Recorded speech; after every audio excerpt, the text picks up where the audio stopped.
नमस्कार, कसे आहात सगळे? बरे आहात ना? तुमच्या इच्छा, आकांक्षा, मनोकामना गणपती बाप्पा पूर्ण करू देत आणि तुमची हा दिवस खूप छान जाऊ दे.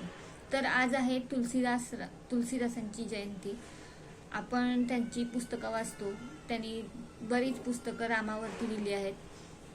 त्यांचा रामायणावरती भरपूर अभ्यास होता. तर आपण त्यांची पुस्तकं आज आपण वाचत आहोत. तर त्यांच्याबद्दल मी थोडी माहिती आज तुम्हाला सांगणार आहे. त्यांचा जन्म, ते कसे तुलसीदास बनले, किंवा त्यांचं कसं रामायण कसं त्यांनी लिहिलं, किंवा रामायणाविषयी त्यांची कशी त्यांच्याकडं त्यांचं प्रेम कसं निर्माण झालं, हे सगळं मी तुम्हाला या व्हिडिओमध्ये सांगणार आहे. तर तुलसीदासांचं नाव, किंवा आपण प्रत्येक वेळी रामायणा संदर्भात आपण घेतलं जातो त्यांचं. तर आत्माराम शुक्ल दुबे यांचे ते तुलसीदास चिरंजीव होत. मूळ नक्षत्रावर त्यांचा जन्म झाला, त्यामुळं त्यांच्या आईवडिलांनी त्यांना एका साधूच्या हाती त्यांना अर्पण केलं. ते साधू खूप रामायण किंवा रामाची ते भक्ती करत आणि लोकांना थोडी माहिती रामायणाची फोड करून सांगत असत. त्यामुळे लोकांना कळत होतं की रामायण म्हणजे काय. त्यामुळं तुलसीदासांचं हे सगळे तुलसीदास लहान असतानापासून ते बघत होते. त्यामुळं लहान असताना बघत असल्यामुळं त्यांची श्रीरामावरती प्रेम जडलं. त्यांची उत्तरोत्तर प्रगती बघून साधूंनी त्यांना दीक्षा दिली आणि ते म्हणाले की तू गृहस्थाश्रमी सुद्धा तुला राहण्याची परवानगी त्यांनी दिली. त्यांनी नंतर तुलसीदासांनी लग्न केलं. त्यांच्या बायकोचं नाव रत्नावली. ती सुद्धा रामप्रेमी होती. पण तुलसीदासांचं आपल्या बायकोकडं लक्ष वेधलं गेलं. तिला एक क्षण सुद्धा ते माहेरी सोडत नव्हते, किंवा इकडं तिकडं कुठेही सोडत नव्हते. कायम त्यांच्यासमोर ती असावी लागत, त्यांच्यासमोर आपल्या नजरेसमोर ती राहावी अशी त्यांची आशा होती. बरेच वेळेला माहेरून सुद्धा तिला बोलवून आलं, पण तरी सुद्धा त्यांनी एकदा सुद्धा तिला पाठवलं नाही. एके दिवशी काय झालं, तुलसीदास काही कामानिमित्त बाहेर गेले होते. त्याच वेळी रत्नावलीचा भाऊ तो घरी आला आणि तो सांगू लागला की आपली आई आजारी आहे आणि तुला घरी बोलवलंय. म्हणून ती आपल्या माहेरी गेली. थोड्या वेळानं तुलसीदास आले. त्यांनी बघितलं तर आपली बायको नाही. म्हणून ते तिच्या मागं ते तिच्या माहेरी गेली. आपल्या मागं आपल्या पतीला पाहून तिला खूप राग आला, कारण का ती आपल्या घरच्या माणसांना, म्हणजे आपल्या माहेरच्या माणसांना ती भेटली सुद्धा नव्हती.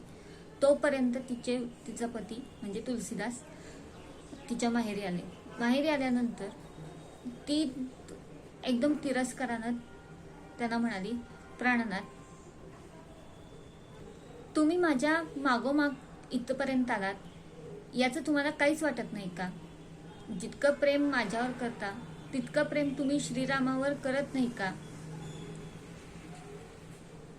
तुम्ही जर श्रीरामावरती प्रेम कराल तर तुम्ही धन्य व्हाल. हा देह क्षणभंगूर आहे. ह्याच्या नादी लागाल तर सगळं नाश होईल. जगात शाश्वत म्हणजे राम आहे. त्याचं ध्यान करा, त्याचं तप करा, असं तिनं त्यांना सांगितलं. या आपल्या पत्नीच्या अशा वाक्यानं त्यांच्यात बदल झाला. ते तिथनं तडक निघाले आणि काशीच्या आनंदवनात जाऊन त्यांनी आपली तपश्चर्या आरंभ केली. त्यांनी 12 वर्ष तप केलं. एके दिवशी तुलसीदास जेव्हा परसाकडं म्हणजे शौचास गेले, त्यावेळी त्यांना एक भूत प्रसन्न झालं आणि ते म्हणालं, बोल, तुझी इच्छा काय आहे ते मला सांग. तर तुलसीदास म्हणाले, मला रामाची भेट पाहिजे, मला रामाला भेटायचं आहे. तसं ते भूत घाबरलं आणि ते भूत म्हणालं, तू जे म्हणतोस ते माझ्याकडून काही शक्य नाही.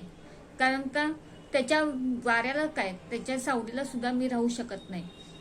हां, पण त्याची भेट होईल म्हणून असं एक तुला आयडिया, म्हणजे एक गोष्ट सांगतो, आयडिया देतो तुला, असं त्यानं सांगितलं. तेव्हा तुलसीदास त्या भूताला म्हणाले की मी तुझी इच्छा केली नसताना सुद्धा तू माझ्या समोर कसं काय आलास? तर ते भूत म्हणालं, हे पाण्याविना भूत मी आहे. या योनीला पाण्याचा अधिकार अजिबात नाही. त्यामुळे तू जेव्हा शौचास जात होतास तेव्हा मी 12 वर्ष राहिलेलं पाणी मी त्यातलं पित होते. त्यामुळे मी तुझ्यावर प्रसन्न झाले आहे. तर त्यानं सांगितलं, इथं गावात एक विश्वेश्वराच्या देवळात एक बुवा रामायण सांगतात. ते रामायण सांगत असताना एक म्हातारा दररोज तिथे येऊन बसतो आणि रामायण संपल्यानंतर तो उठून निघून जातो.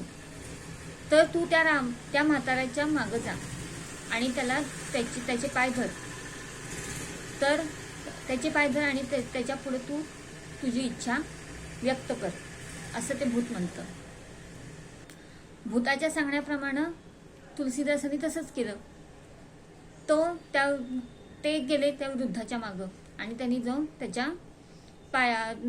पाय धरले आणि त्यांनी सांगितलं की मला रामाला भेटायचं आहे म्हणून त्यांनी सांगितलं. तो म्हातारा दुसरा तिसरा कोणी नसून राम भक्त हनुमान होता.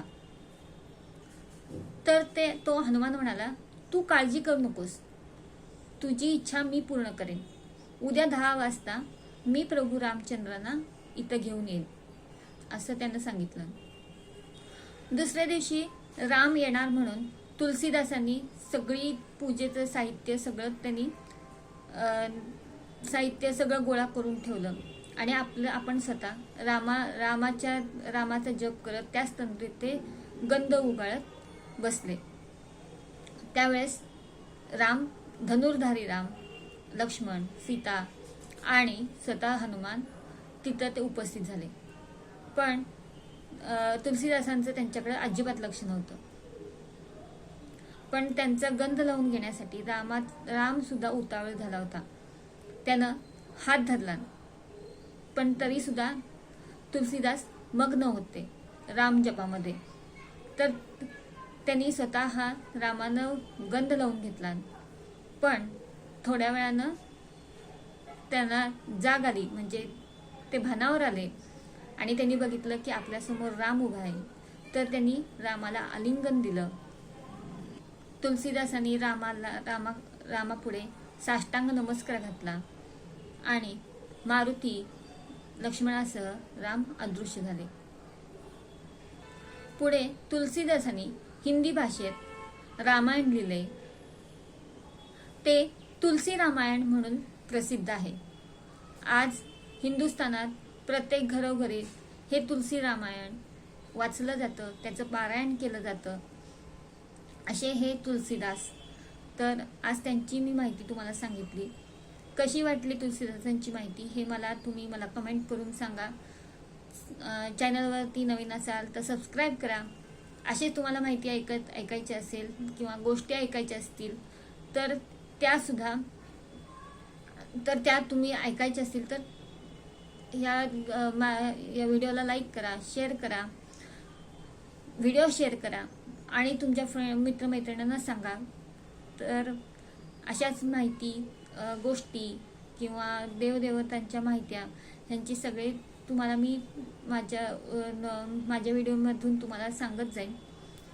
तर पुढच्या व्हिडिओमध्ये भेटूया. श्रीराम श्रीराम श्रीराम.